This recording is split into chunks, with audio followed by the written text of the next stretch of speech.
Piacere, visitor.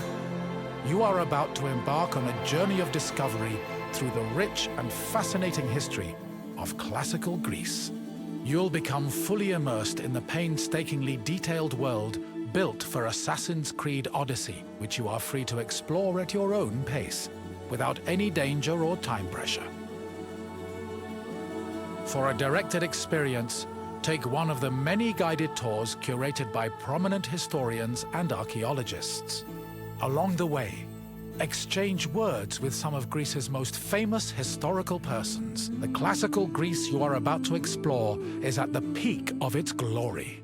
This period is synonymous with grand accomplishments of the physical and the mental. Architectural marvels which still stand today dot its landscape, while towering achievements in philosophy, political systems, and art still influence our modern society in profound ways.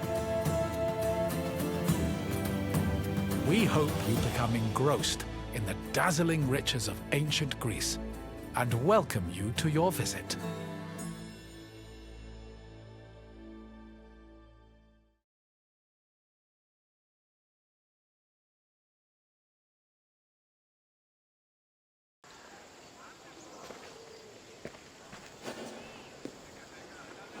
Greetings, Wanderer. It is my pleasure to introduce you to a unique tour. One that won't take you to impressive landmarks or famous battle sites, but through a typical Athenian home. My name is Aspasia. Though I am not originally from Athens, I have climbed to the top of its social ladder using my wit and intellect. I've even earned the love of Pericles, one of the most powerful men in the city. The mind truly is a beautiful thing. If Olympus is Zeus's sanctuary, then my house is my own. It is a place where I can shelter myself from the noise and stress of city life. For an outgoing people like the Greeks, the house was a refuge of privacy. Inside, they could escape from the constant demands of civic life to enjoy the simple pleasures of family life. Look for me when you are done, and we can discuss the things you've seen. Farewell for now.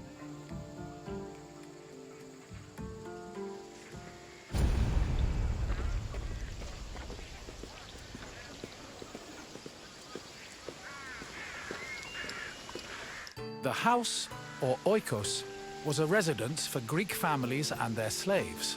Contrary to modern houses, which look outward, the Greek household was built to look inward on a courtyard.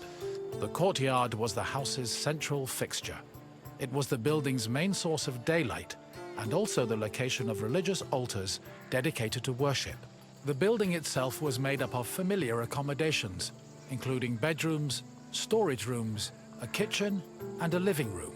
Women were generally in charge of tending to the home, which in Greece was called oikonomia, a term that inspired the modern word economy.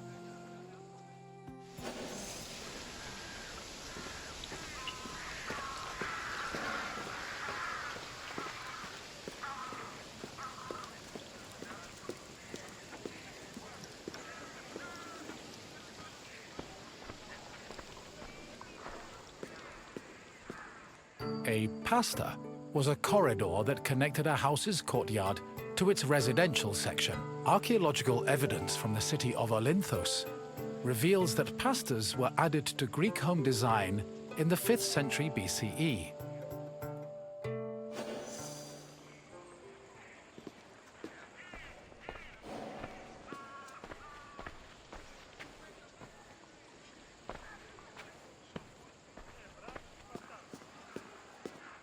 Greeks had no qualms about combining their work and their private lives, and many of them worked from home. Artisans like blacksmiths, sculptors, and potters often had workshops in their houses. Some even operated small stores to sell their work. Similarly, doctors were known to treat patients in special offices located in their homes. Women also worked in the house and were responsible for making textiles, as well as producing clothes and supervising weaving, which was carried out by slaves. If the household was wealthy enough, they could even produce a surplus of textiles to sell in times of financial difficulty.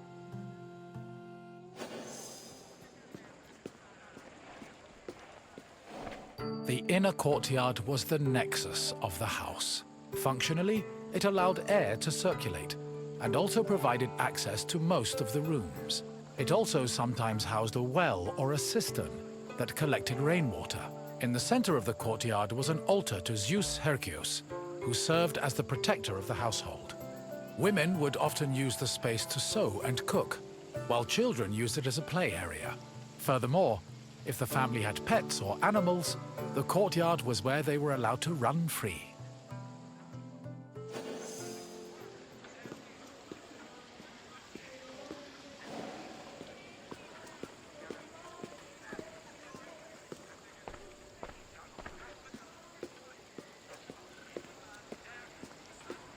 The bathroom was located in the back of the house. Much like today, it was used for cleaning and washing, although the Greeks used chamber pots instead of toilets. Most bathrooms had a luterion that could be filled with water for washing. Mirrors, razors, strigils, and sponges could also be found in the bathroom, along with small vases called arebaloi, which were usually filled with perfume or oil.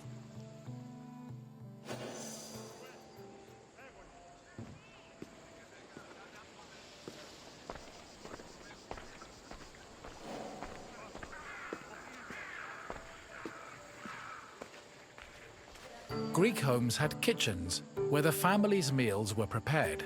The Greeks did not often eat meat, except during special occasions like banquets or after sacrifices.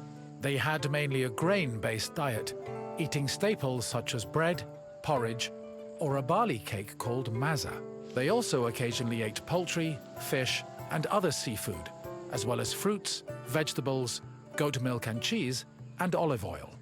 Food was cooked on a tripod, or sometimes in a klibanos, which was a sort of mobile oven. Other cooking implements included braziers, mortars and pestles, a spit to hold food over a fire, platters, and frying pans. The family also used the kitchen to store food in containers called pithoi.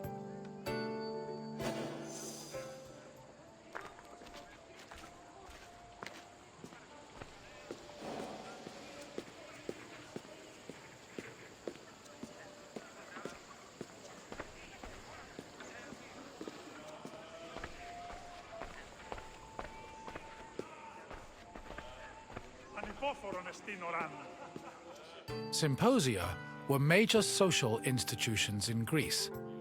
They were drinking parties held exclusively for men. The party took place in the men's section of the house, the andron, where residents and guests reclined on special couches called klinai. Food was served on low tables set in front of the couches, while wine was placed in a crater in the center of the room. During a symposium, men drank, sang, had philosophical discussions, and played games like kotobos. Musicians, dancers, and even courtesans were often welcomed to attend as well. However, wives and daughters were always excluded.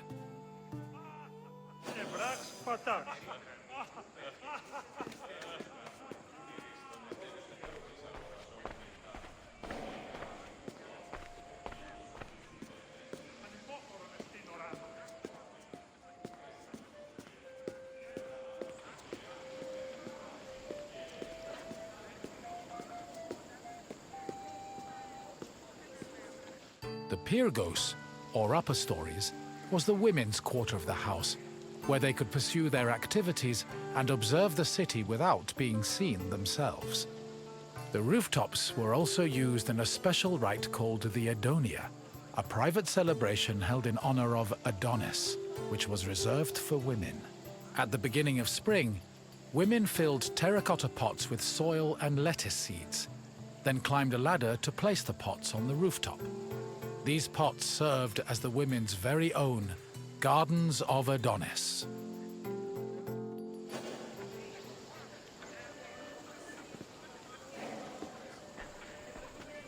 I hope you now have a better understanding of the routines and home life of the Greek people.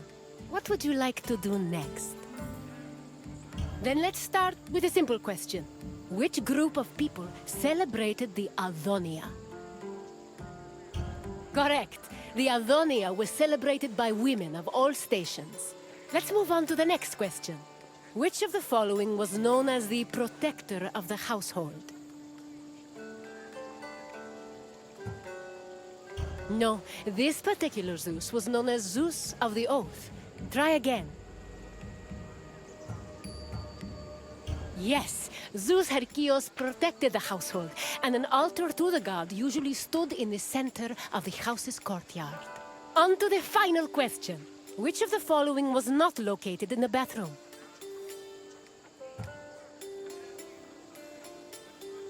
Correct! The Klivanos was a mobile oven usually found in the kitchen. It seems you really know your way around Greek homes. Well done, Wanderer.